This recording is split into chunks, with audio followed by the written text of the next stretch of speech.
This is part two of the 2001 Chevy Silverado 1500 HD dash install. If you missed part one, here's a card. Well, over here. Provided that works. If not, there'll be one in the description. As you can see, my outfit has changed. That's because I don't believe in continuity.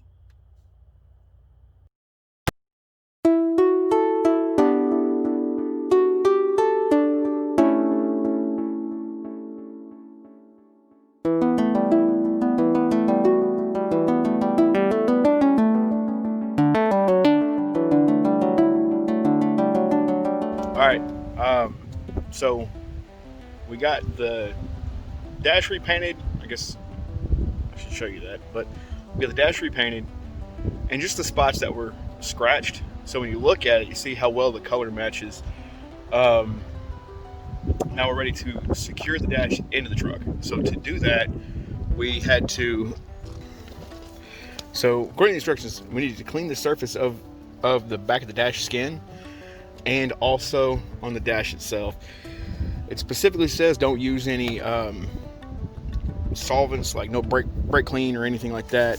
So I just ended up using some simple green and some water, just a normal degreaser type solution. And so the instructions spell out pretty clearly exactly how to put this in, or exactly where the silicone needs to go. So you can see here, you got around the vents, pretty much just around the edge, around each one of the defroster vents. So like this here, so everywhere there's an opening. Now the kit, which I gotta hand it to him, came literally with everything you need minus the cleaner. But one thing I didn't know came with the kit was in this particular truck on the passenger side, there's a grab bar that helps you get into the truck. This little bar right here. This actually has the instructions on how to get this out. Now what I didn't know before I bought this dash kit is that this dash kit came with this particular pamphlet of how to get this thing apart. I did all the research online and figured out how to do it myself before I even ordered the dash kit. So, I mean, kudos to Dashskins on that, because that's super cool.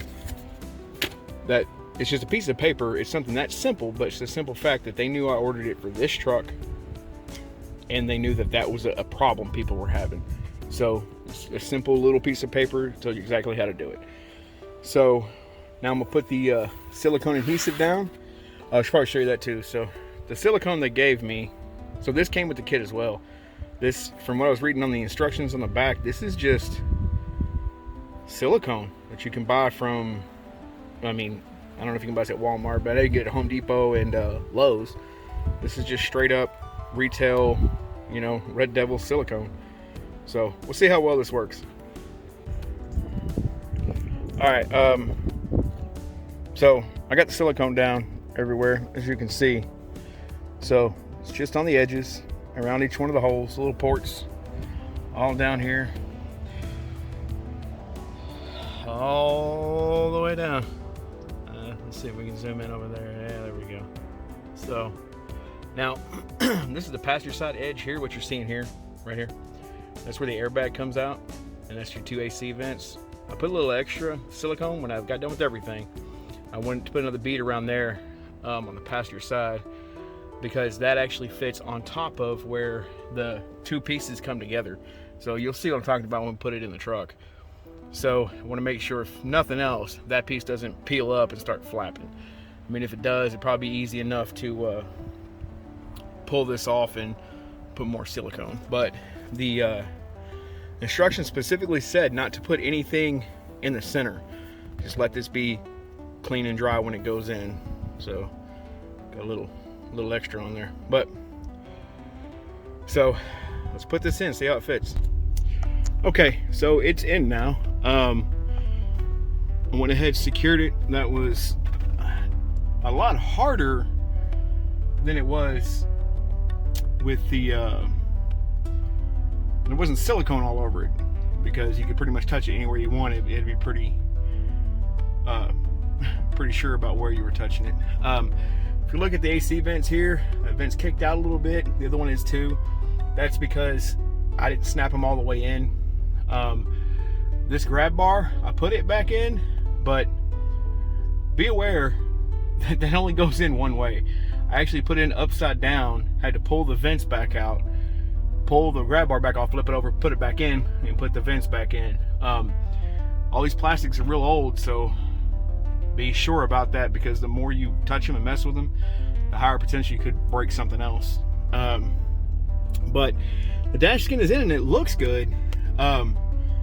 According to the instructions, it should take 4 to 6 hours for this to completely cure. So there's a little bit of gap on the side where this driver's side AC vent comes in. There's a little bit of gap right here. So I put a towel, just a detailing towel in here, and squeezed it in the door. The instructions describe all that stuff. I just followed exactly what the instructions said.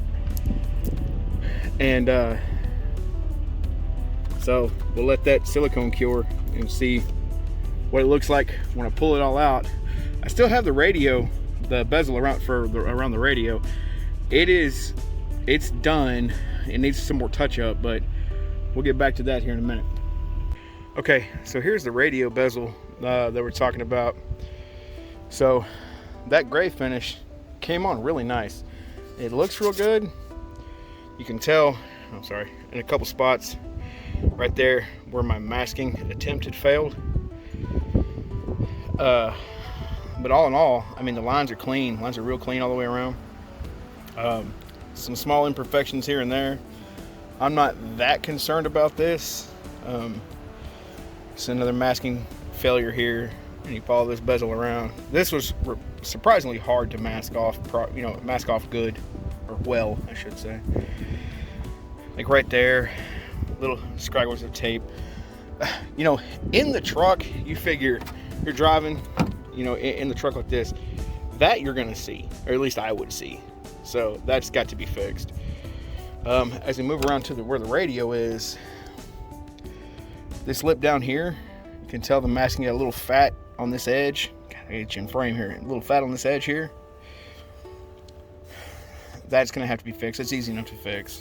But more important failure is stuff like this up here on that black, where either the masking had peeled up when I was shooting inside here, and it got under the masking and onto the black. That's not good. That's gonna have to come off there. And right here, real bad overspray. So we'll have to remask it off. I'll probably end up, I'm not really sure. I'll probably end up just lightly taping this corner, you know, just being pretty rough around these edges, and then shoot all that black again. You know, I'm gonna try to get real fine cuts, fine lines on here, and then once that dries, remask this piece off, try to get as close as I can to these corners in these little valleys, and then reshoot just the edge, nothing crazy. So just touch up these spots, but everything else, man, turned out really, really good. I was surprised at how well this turned out. My texturing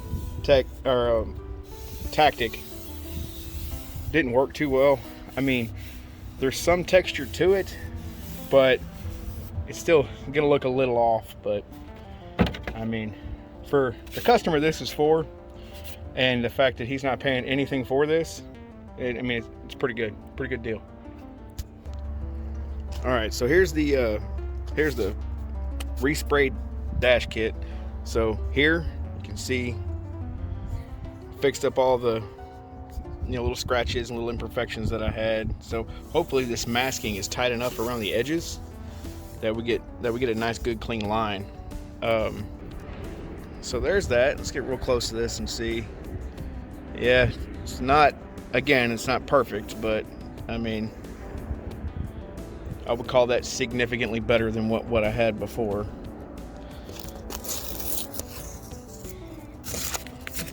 Now, that looks damn fine. All right. So looking at this, I may have mask this off prematurely, you can see some of the texture from the paint on here. And I may be able to get that off there. A little, you know, I don't know. I think a little, not WD-40, but a little Armor All, maybe. And just buff the crap out of it. But all in all, I mean, it looks pretty, it looks better than it did. You know, from a driving perspective. I don't see anything that's outwardly sticking out that's gonna bother me. So, all right, next thing I do is put it in the truck. So with the radio bezel, everything is painted, everything looks good. The lines are sharp, everything is just fantastic. Now, this kit that I bought came with these clips, new clips. So I saved the old radio bezel in case I didn't have the right clips. So one thing I noticed when trying to put these on was that the back of them here is a little too loose. When you put it onto the thing, they just come right back off. So if you buy this kit, best thing I tell you to do, get you a pair of channel locks and just squeeze these clamps down a little bit more, so that way you get a good tight fit when they go on there. That way if you have to pull this bezel back off, this piece will come out with the radio bezel instead of being stuck in the dash. Okay, so everything is in. The dash skin is in it, and it looks amazing. I think it looks really good. Now, does it look factory? Well, no, but it looks better than the pile of crap that was on here before.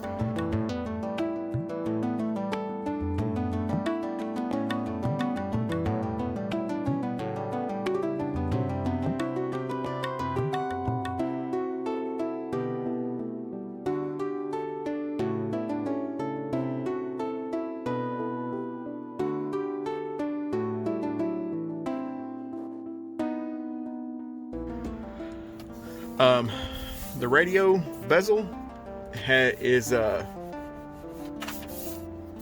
be cleaned up a little bit just from handling it, but the lines came out good from a sitting driving position. Nothing is sticking out to me like it looks like hammered dog shit, but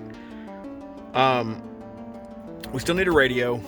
We still need to put the control back together and repaint the speaker grills on all 4 doors. So I have all the leftover paint and stuff like that from this job, but I mean, the dash looks good. There's a little bit of a gap right here. Not entirely sure what I'm gonna do about that, if anything. Probably what I'll do is drive it down the road and make sure none of that's rattling. If it is, then we'll have to go back in and fix that, because that'll drive me absolutely insane. But everything turned out really well. I mean, I think it looks good.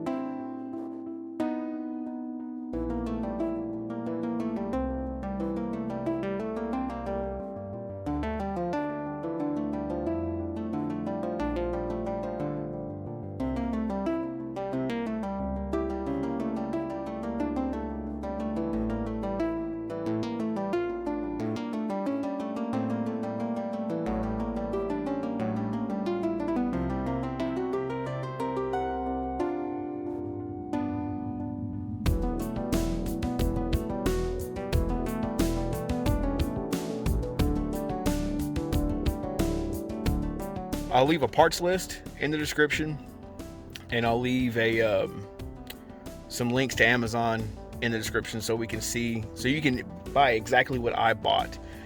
The paint codes and stuff, all that stuff will be in the description. So if you have what GM calls light pewter paint, or light pewter interior, you can get the same paint code. Now, if you have medium dark pewter or whatever else GM, I hate to be that guy, but you're on your own, because I had a hard enough time trying to find this one. So yeah, if you have any questions, comments, or concerns, please let me know, and the next video, we'll come back and like I said, we'll put that together, repaint the speaker grills, put the new radio in. I may actually put an amp in here for the door speakers, because they've always been kind of mute, and they just never really sounded right. I think those speakers may be too powerful for the head unit. So we'll look at that. I'll pull them out. We'll look at them and see if I have an amp, if I have a 4-channel amp I can put in here to run all that and make it sound a little better, give it some more life to it. So yeah, stay tuned and we'll get all that stuff figured out. Well, that's it for the dash install in this particular pickup truck. If you like the video, hit that button. If you dislike the video, hit that button. Personally, I don't care what you do with it, but I would appreciate if you left me a comment to let me know if it was good, bad, or indifferent. I don't really care. Share it with your friends if you think they could benefit from it. You could always subscribe. That would help. That would be kind of cool. If not, I mean, hell, that's fine too. Well, that's it for now. So until next time, I'm Bo, and I'm out.